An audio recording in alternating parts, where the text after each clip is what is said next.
আসসালামু আলাইকুম। অবিরাম বাংলার সংবাদে সবাইকে স্বাগত জানাচ্ছি। আমি ওয়াহিবা রাইয়ান। শুরুতেই বিআরবি কেবল সংবাদ শিরোনাম।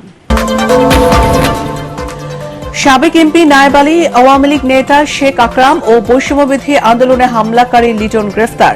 বোমা তৈরির সরঞ্জাম সহ 2 জঙ্গি আটক। অতি বৃষ্টিতে কক্সবাজারে পাহাড় ধসে একই পরিবারের 3 জন সহ 6 জনের মৃত্যু।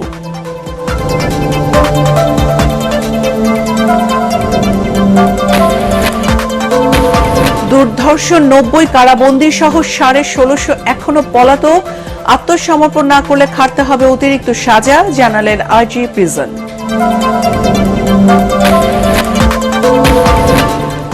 এবং সংরক্ষণের অভাবে নষ্ট হচ্ছে পেঁয়াজ, কম দামে বিক্রি করতে বাধ্য হচ্ছেন রাজবাড়ীর কৃষকরা।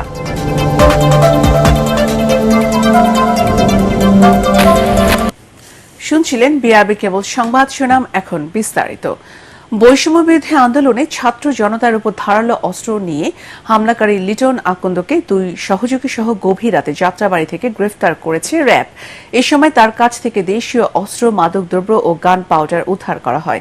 এদিকে ঝিনাইদহ 1 আসনের সাবেক সংসদ সদস্য নায়েব আলী জোয়ারদার র্যাবের হাতে গ্রেফতার হয়েছেন। বৃহস্পতিবার দিবাগত রাত 12টার দিকে ঝিনাইদহের আরাবপুর বাসস্ট্যান্ড এলাকা থেকে তাকে গ্রেফতার করা হয়। র্যাবের লিগ্যাল ও মিডিয়া উইং এক বার্তায় জানিয়েছে, 4 আগস্ট ঝিনাইদহ সদর এলাকায় হামলা, ভাঙচুর ও অগ্নিসংযোগের ঘটনায় তাকে গ্রেফতার করেছে র্যাব 6। অন্যদিকে খুলনার বিএনপি নেতা শেখ জিকো হত্যা মামলায় ফুলতলার উপজেলা আওয়ামী লীগ সভাপতি ও সাবেক উপজেলা চেয়ারম্যান শেখ আকরাম হোসেনকেও গ্রেফতার করেছে র্যাব।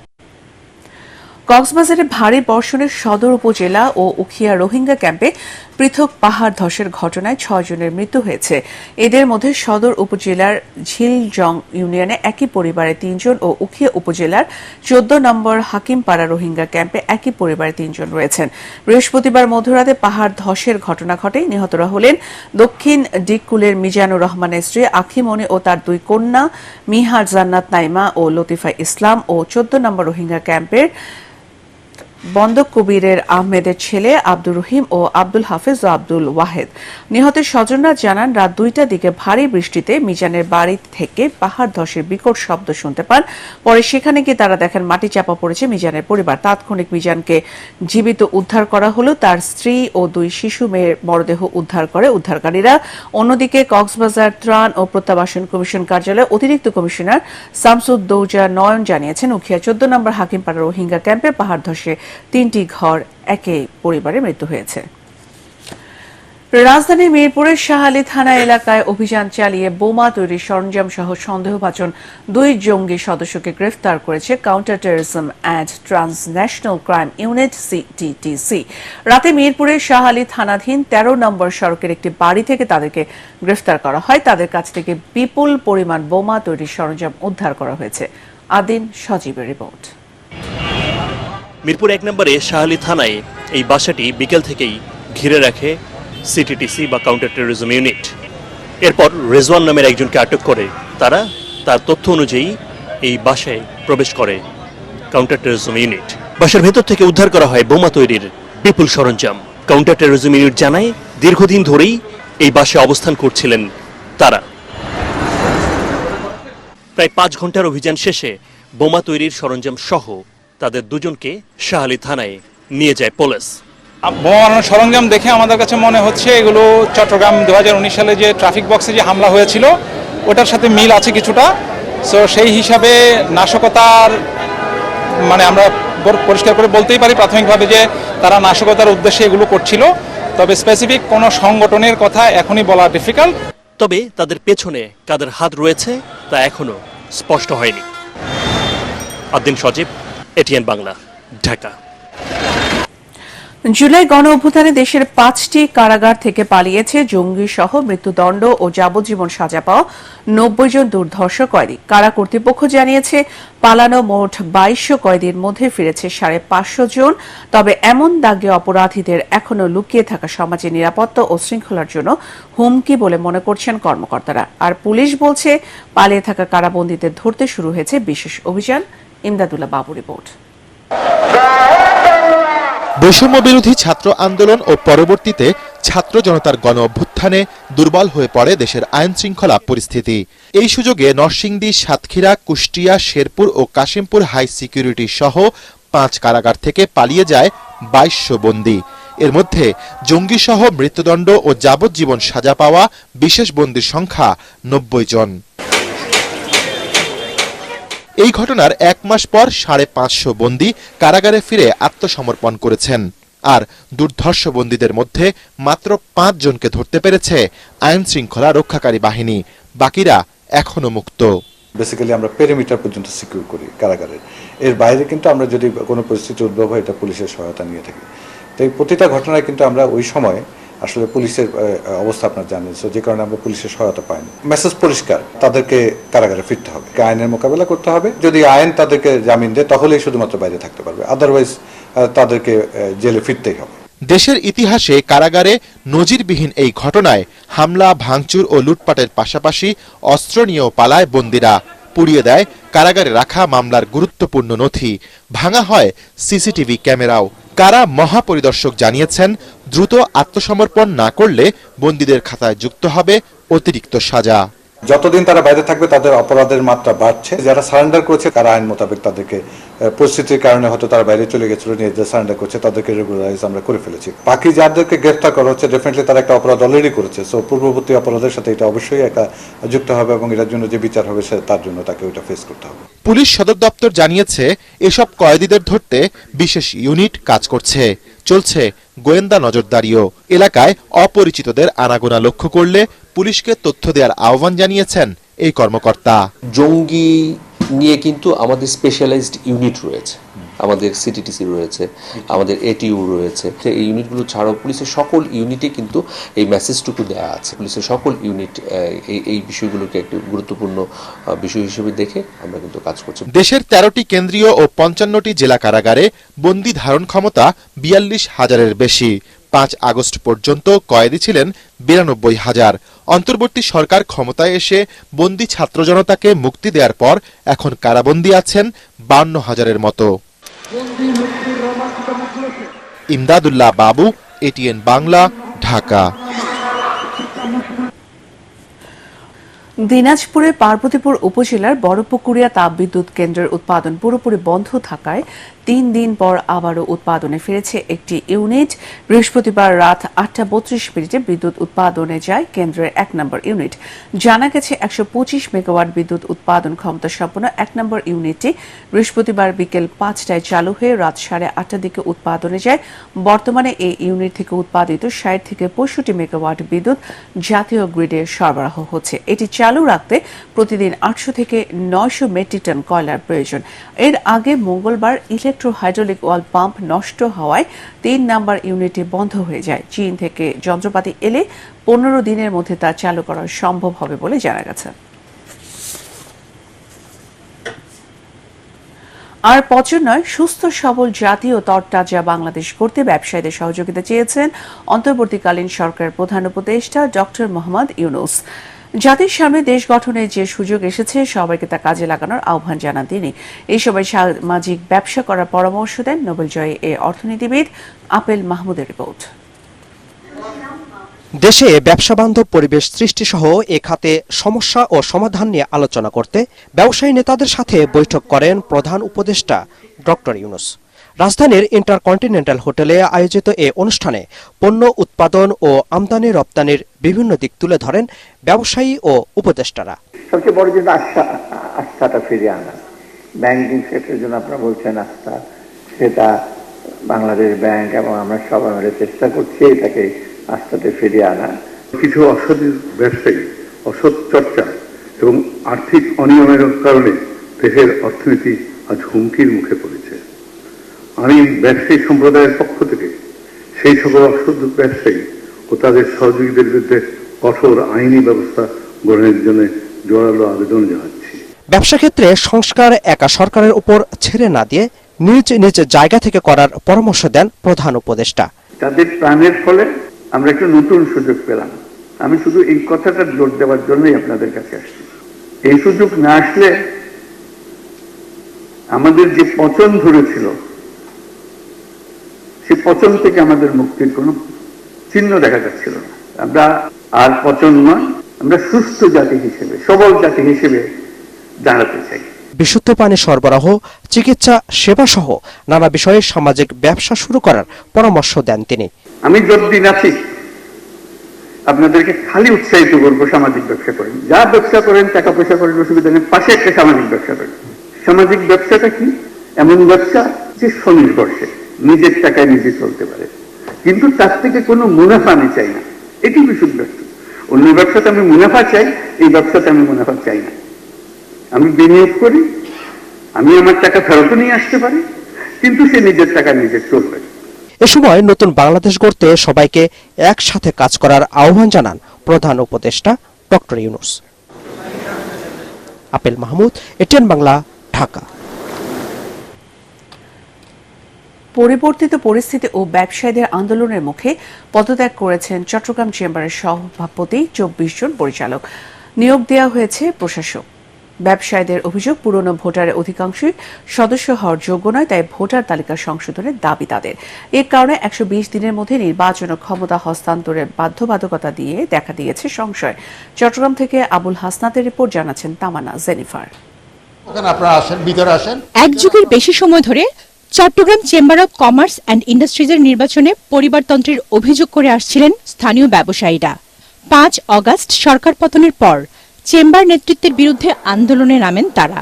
এতে পদত্যাগে বাধ্য হন সাবেক সংসদ সদস্য এমি লতিফের ছেলে, চেম্বার সভাপতি ওমর হাজ্জাজের নেতৃত্বাধীন পরিচালনা বোর্ডের 24 পরিচালক। গত 15 বছর যাবৎ চট্টগ্রাম চেম্বারে সাধারণ ব্যবসায়ীদের কোনো স্থান ছিল না। পরিবারতন্ত্র ছিল, আমরা পরিবারতন্ত্র থেকে মুক্তি পাওয়ার একটা সম্ভাবনা দেখা দিয়েছে। চট্টগ্রাম চেম্বারে এখন ভোটার রয়েছেন 7582 জন। আন্দোলনকারী ব্যবসায়ীদের দাবি, এদের অধিকাংশই সদস্য হওয়ার যোগ্য নয়। জেনুইন ব্যবসায়ীদেরকে এখানে সদস্য করে তাদের মাধ্যমে ইলেকশন করে নতুন একটা কমিটি হবে, নির্বাচিত কমিটিরাই এই চিটং চেম্বার চালাবে। নতুন পুরাতন মিলে যারা ভোট করতে যারা তারা নেতৃত্বে আসবে এবং চিটং চেম্বার অর্থনৈতিকভাবে কন্ট্রিবিউট করতে পারবে সারা বাংলাদেশে। ফলে নির্বাচনের আগে ভোটার তালিকা সংশোধনের দাবি তাদের। এদিকে বাণিজ্য মন্ত্রণালয়ের পক্ষ থেকে চেম্বারে প্রশাসক হিসেবে দায়িত্ব দেওয়া হয় চট্টগ্রামের অতিরিক্ত বিভাগীয় কমিশনার মোহাম্মদ আনোয়ার পাশাকে। 120 দিনের মধ্যে সুষ্ঠু নির্বাচন সম্পন্ন করে নির্বাচিত কমিটির কাছে দায়িত্ব হস্তান্তরে মন্ত্রণালয়ের নির্দেশনা থাকলেও তা নিয়ে তৈরি হয়েছে সংশয়। সুষ্ঠু ও সুন্দর একটা নির্বাচনের জন্য যা যা করণীয় আইনগত কাঠামোর মধ্যে সেটা করার চেষ্টা করা হবে ইনশাল্লাহ। আর যদি সময়ের যে বিষয়টা আছে 120 দিনের, যদি এর মধ্যে কোনো চ্যালেঞ্জ থেকে যায় যেটা 120 দিনের মধ্যে সম্ভব না, তাহলে নিশ্চয়ই সেটা আমরা সরকারকে জানাবো, সরকারের নির্দেশনা নিব। এর আগে 2023 সালের 6 আগস্ট ওমর হাজ্জাজের নেতৃত্বাধীন 24 সদস্যের পর্ষদ চেম্বারের প্রেসিডিয়াম দায়িত্ব নিয়েছিল। Bureau report, ATN Bangla. রাজবাড়ীতে যথাযথ সংরক্ষণের অভাবে নষ্ট হতে বসেছে পেঁয়াজ। কৃষকদের দাবি, পচন ঠেকাতে না পেরে গুণগত মান কমে যাচ্ছে পেঁয়াজের, ফলে সরকার নির্ধারিত দামের চেয়ে কম দামে বিক্রি করে লোকসান গুনছেন তারা। এইদিকে পেঁয়াজ সংরক্ষণের সরকারি সহায়তার আশ্বাস দিয়েছে জেলা কৃষি অধিদপ্তর। রাজবাড়ীর প্রতিনিধি লিটন চক্রবর্তীর রিপোর্ট, জানাচ্ছেন ফারহিন ইসলাম টুম্পা। দেশে মোট পেঁয়াজের 14% উৎপাদিত হয় রাজবাড়ীতে। তবে সঠিকভাবে সংরক্ষণের অভাবে প্রতি বছর জেলার প্রায় 30% পেঁয়াজ নষ্ট হয়। সঠিক পদ্ধতিতে সংরক্ষণ করতে না পারাকে কারণ হিসেবে দায়ী করছেন চাষিরা। 2 মাস 1 মাস পরেইলো পচা শুরু হয়ে যায়, তারপরে একটু আগুন লাগালে ধরেন পেঁয়াজটা ফুলিয়ে যায়, এতে ফলন একটু কম আসে। কৃষক কিন্তু লাভবান না, কারণ কৃষকের পেঁয়াজ প্রাকৃতিক দুর্যোগ এবং ঘন বৃষ্টির কারণে এই পেঁয়াজটা পচে নষ্ট হয়ে যায়। যা কম পচে তারও 15 কেজি, আর উপরে 22 কেজি 23 কেজি পর্যন্ত বিক্রি পচেছে। সাধারণত টিনের ঘরে বাঁশের চাটাইয়ে পেঁয়াজ সংরক্ষণ করেন এই অঞ্চলের চাষিরা। এতে টিনের তাপে শুকিয়ে কমতে থাকে পেঁয়াজের ওজন, আবার বৃষ্টি হলে দেখা দেয় পচন। এ অবস্থায় মডেল ঘর নির্মাণ করে দেওয়ার কথা জানিয়েছে জেলা কৃষি বিপণন অধিদপ্তর। আমাদের এই মডেল ঘরে পেঁয়াজ রাখায় কৃষক খুব উপকৃত হয়েছে এবং পচন রোধ হয়েছে। ইতিমধ্যে আরো দেখা যাচ্ছে বিভিন্ন কৃষক আমাদের সাথে যোগাযোগ করছেন, আমাদের অফিসে সার্বক্ষণিক আসছেন, তারা এই মডেল ঘর সম্পর্কে জানছেন এবং তারা নিজেরাই এই মডেল ঘর দেখে নিজেরা তৈরি করার জন্য উদ্বুদ্ধ হচ্ছে। মৌসুমে প্রতিমন পেঁয়াজের উৎপাদন খরচ 1400 থেকে 1700 টাকা। তবে ঘাটতি হওয়ায় উৎপাদন খরচ বেড়ে দাঁড়ায় ৩ থেকে ৩,৫০০ টাকায়। তাই সঠিক নিয়মে পেঁয়াজ সংরক্ষণ করা গেলে কমবে ঘাটতি, কমবে আমদানি নির্ভরতা, এমনটাই মত সংশ্লিষ্টদের। Bureau report, ATN Bangla. দেশে ইসলাম নিয়ে যে কোনো চক্রান্তের দাঁত ভাঙ্গা জবাব দেওয়া হবে বলে মন্তব্য করেছেন বাংলাদেশ খেলাফত মজলিসের মহাসচিব আল্লামা মামুনুল হক। তিনি বলেন, শেখ হাসিনা ভারতে বসে এখনো দেশের বিরুদ্ধে চক্রান্ত করছে, তা রুখে দেওয়ারও আহ্বান জানান তিনি। বৃহস্পতিবার রাতে খুলনা ডাক বাংলার মোড়ে সোনালী ব্যাংক চত্বরে বাংলাদেশ খেলাফত মজলিস খুলনা মহানগর ও জেলা শাখার উদ্যোগে গণসমাবেশে তিনি একথা বলেন। দেশের সংখ্যালঘুদের উপর নির্যাতনের মিথ্যা অভিযোগ তুলে হাসিনা ও আওয়ামী লীগ দেশের ভাবমূর্তি নষ্ট করছে বলে এ সময় জানান মামুনুল হক। শেখ হাসিনার 50 বছরের রাজনীতি প্রতিশোধের রাজনীতি। বাংলাদেশের মানুষের কাছ থেকে তিনি প্রতিশোধ গ্রহণ করেছেন। এদেশের মানুষ যেন মাথা তুলে দাঁড়াতে না পারে সেই ব্যবস্থা তিনি করেছেন।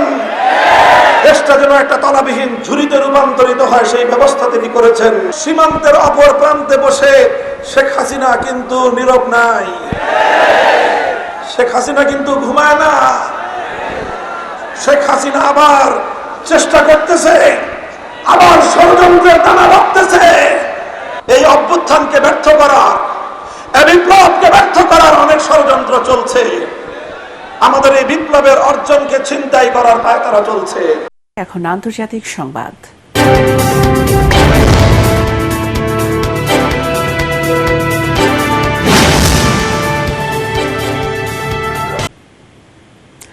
আগামী 5 নভেম্বর অনুষ্ঠিত মার্কিন প্রেসিডেন্ট নির্বাচনকে কেন্দ্র করে ডেমোক্র্যাট প্রার্থী কমলা হ্যারিসের সঙ্গে আর কোনো বিতর্কে অংশ নেবেন না বলে জানিয়েছেন রিপাবলিকান দলের প্রার্থী ডোনাল্ড ট্রাম্প।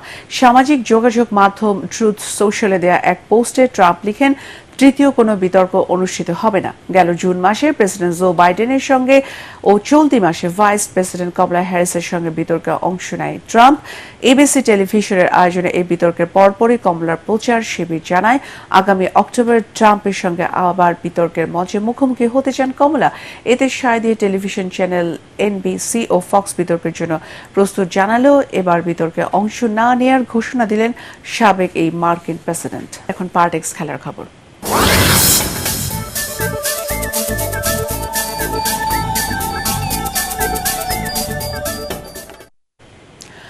মাঠে ফিরতে আরো দেরি হবে লিওনেল মেসির। কোপা আমেরিকার ফাইনালে পাওয়া গোড়ালির চোট থেকে এখনো পুরোপুরি সেরে ওঠেননি তিনি। এর মাঝে হঠাৎ আবার অসুস্থ হয়ে পড়েছেন। তার দল ইন্টার মায়ামির পক্ষ থেকে জানানো হয় জ্বর হয়েছে বিশ্বকাপ জয়ী তারকার, তাই চিকিৎসকরা তাকে বিশ্রামে থাকতে বলেছেন। ক্লাব কর্তৃপক্ষ জানিয়েছে দলের বাকিদের সঙ্গে অনুশীলন করছেন না মেসি।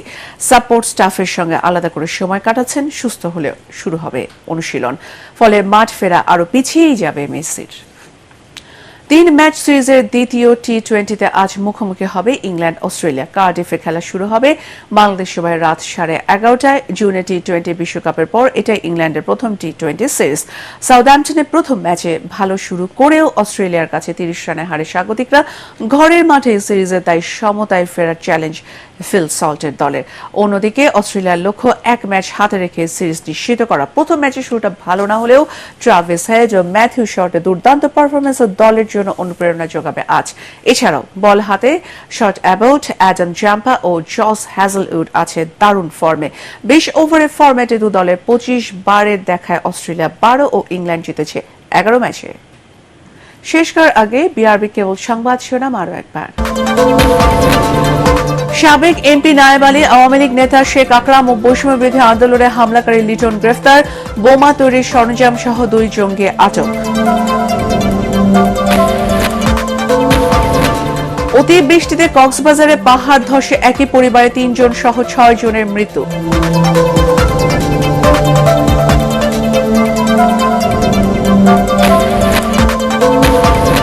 দুর্ধর্ষ 90 কারাবন্দী সহ 1650 এখনো পলাতক। আত্মসমর্পণ না করলে খাটতে হবে অতিরিক্ত সাজা, জানালেন আইজি প্রিজন।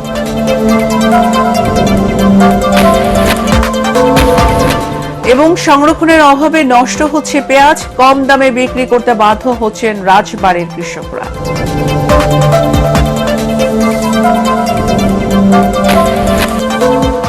পরবর্তী সংবাদ দেখার আমন্ত্রণ জানিয়ে এখনকার মতো শেষ করছি। এটিএন বাংলা সংবাদ ইউটিউবে দেখতে ব্রাউজ করুন youtube/ATN Bangla News।